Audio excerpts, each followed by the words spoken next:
Perkenalkan, nama saya Christian Anwar dari mahasiswa Bina Nusantara dengan jurusan Cyber Security. Halo, perkenalkan nama saya Komasugo Sananta Wijaya. Saya dari Bina Nusantara University dari jurusan Sistem Informasi. Perkenalkan, nama saya Hadwin, mahasiswa Bina Nusantara, jurusan Cyber Security. Video kali ini kami akan membawakan sebuah materi mengenai social engineering atau yang merupakan teknik hacking yang bisa digunakan oleh para hacker untuk mencari informasi. Nah, apa sih itu social engineering? Nah, social engineering sendiri merupakan suatu aktivitas peretasan yang dilakukan oleh pelaku atau hacker kepada korbannya baik secara langsung maupun tidak langsung, seperti melakukan chatting melalui media sosial maupun mengirimkan pesan melalui via SMS. Nah, social engineering sendiri juga biasanya digunakan oleh orang dalam dari suatu perusahaan maupun organisasi untuk melakukan credential harvesting atau tindak kejahatan lainnya yang biasanya memiliki tujuan yang tidak baik. Social engineering sendiri merupakan satu hal yang sering terjadi di masyarakat di Indonesia, di mana pelaku biasanya melakukan penipuan melalui via telepon, SMS, maupun mengaku sebagai staf dari suatu perusahaan atau organisasi dengan tujuan jahat, seperti mencuri barang, mencuri jenis pribadi, ataupun informasi penting lainnya yang dapat merugikan korban. Kemudian, contoh kasus social engineering yang sering terjadi di masyarakat Indonesia ini adalah salah satunya melalui penipuan via SMS, di mana pelaku mengirimkan sebuah pesan dengan iming-iming hadiah kepada korbannya. Seperti selamat Anda mendapatkan hadiah karena menang dari undian atau nomor Anda terpilih. Dan korban akan diminta untuk membuka sebuah link lalu memberikan informasi penting lainnya mulai dari memasukkan nomor PIN ATM atau memasukkan informasi kredensial seperti dari username dan password akun tersebut untuk mengklaim hadiah tersebut yang padahal kenyataannya hadiah tersebut tidak ada. Hal ini masih sering terjadi dikarenakan banyaknya orang yang mudah tergiur oleh hadiah serta pesan yang dikirimkan juga dibuat sedemikian rupa untuk meyakinkan penggunanya, dan sebagai contoh dapat kita lihat pada gambar di samping kanan ini. Nah, kemudian contoh kasus social engineering lainnya yang pernah terjadi di Indonesia ini adalah kasus meminta pulsa, di mana biasanya pelaku akan mengaku sebagai bagian dari keluarga atau kenalan korban dan meminta korban untuk mengirimkan sejumlah uang baik dalam bentuk pulsa ataupun meminta korban untuk mentransfer sejumlah uang ke nomor rekening yang tertera dalam pesan tersebut. Nah, mengingat social engineering adalah hal yang berkaitan dengan pencurian data, dan belum lama ini terjadi pencurian data pada salah satu platform media sosial terbesar yaitu Instagram, di mana pencurian data ini terjadi melalui sebuah update story, di mana orang-orang mengupload story mengenai tempat tanggal lahir, alamat rumah, serta foto selfie dengan KTP, padahal KTP tersendiri tertera berbagai informasi pribadi lainnya seperti NIK, tempat tanggal lahir, alamat lengkap, serta tanda tangan dari pemiliknya. Bahkan banyak orang yang tidak menyadari jika hal ini akan berujung pada pencurian data, di mana orang-orang hanya mengira jika hal ini adalah sebuah tren yang menunjukkan seseorang sebagai seseorang yang up to date dengan media sosial. Melalui definisi dan contoh kasus social engineering tersebut, apa sih tujuan dari social engineering ini?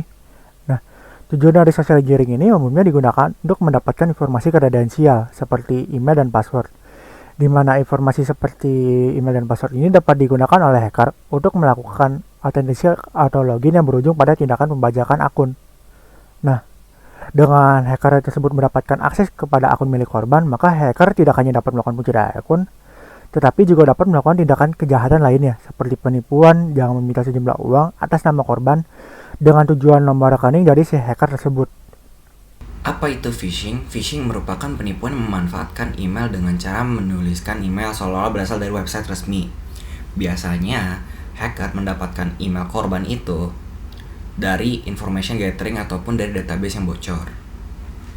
Ketika hacker mengirimkan email penipuan tersebut menggunakan email blitz atau email spam atau semacam lainnya, hacker juga menggunakan link lain untuk mendapatkan email dan juga password.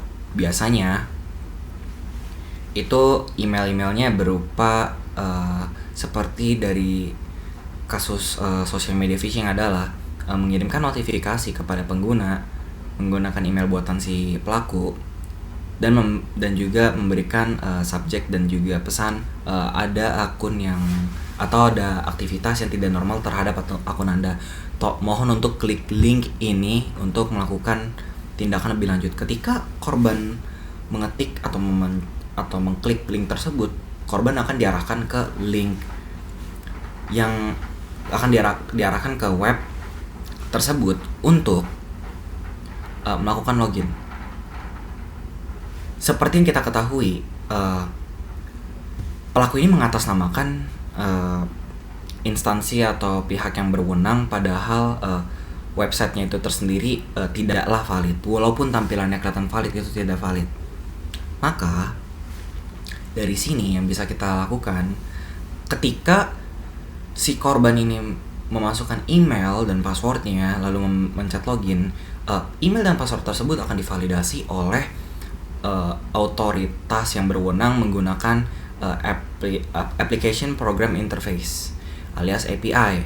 Jika itu valid, maka si pelaku mendapatkan kredensial yang valid dari si korban. Jika tidak valid, maka pelaku akan mengirimkan pesan kepada si korban bahwa passwordnya atau akunnya tidak valid. Next. Apa itu pretexting? Pretexting merupakan satu cara yang digunakan oleh pelaku social engineer untuk mendapatkan informasi pribadi dari korban dengan cara mengaku dari berbagai macam pihak untuk mengelabui korban.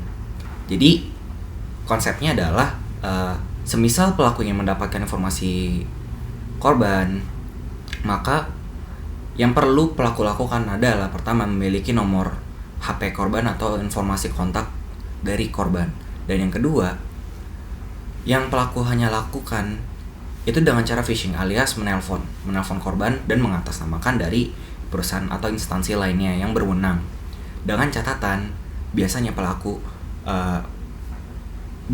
bilang ke korban bahwa dia itu adalah dari pihak mana, pihak A, B, C atau D.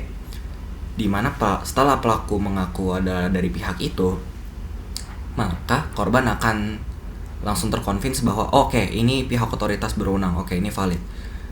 Setelah korban berpikir seperti itu, maka korban sudah masuk ke jebakan pelaku, di mana korban jika diminta apapun oleh pelaku, maka korban akan mengasih taunya, akan memberitahunya.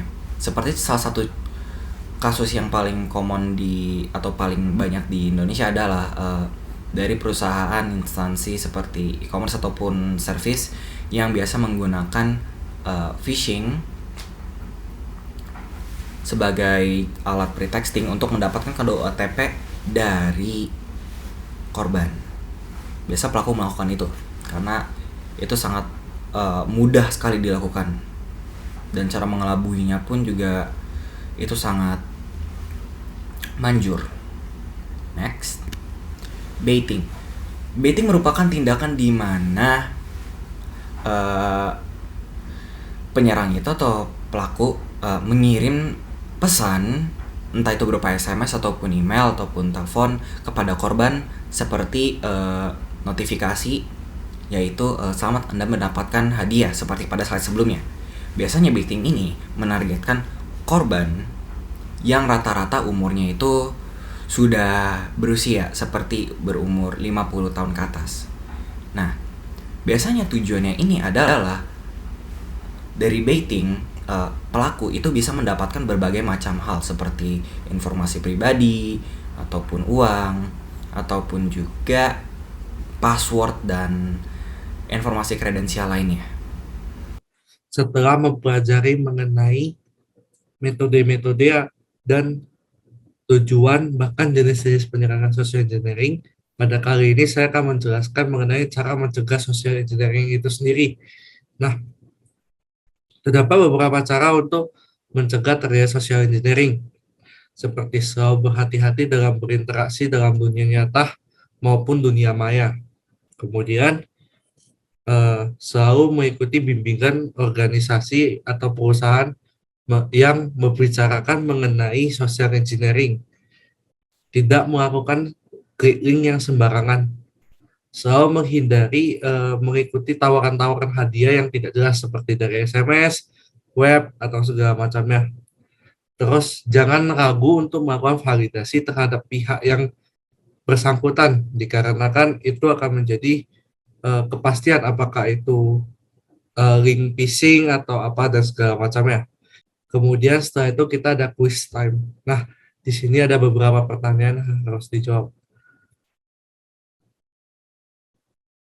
Nah, untuk soal ini jawabannya adalah phishing.